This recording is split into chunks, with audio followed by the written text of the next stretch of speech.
ప్రశ్నకు బదులేది 43వ ప్రశ్న. సవ్యసాచి అంటే ఎవరు? ఆ పేరుకు అర్థం ఏంటి? ఈ ప్రశ్నకు బదులేది 43వ ప్రశ్నకు జవాబు సవ్యసాచి అంటే అర్జునుడు. సవ్యసాచి అంటే అర్థం 2 చేతులతోటి బాణాలు వేయగలిగినటువంటి వాడు అర్జునుడు అన్నమాట.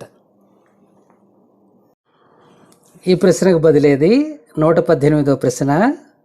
రాజు అయ్యాక సహాధ్యాయి ద్రోణుడికి సాయం చేస్తానని చెయ్యకపోగా అవమానించి పంపాడు ఒక రాజు.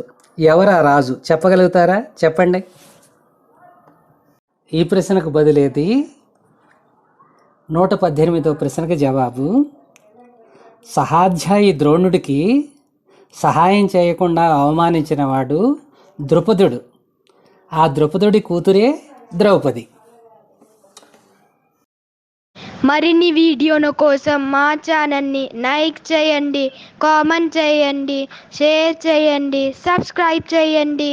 Thank you.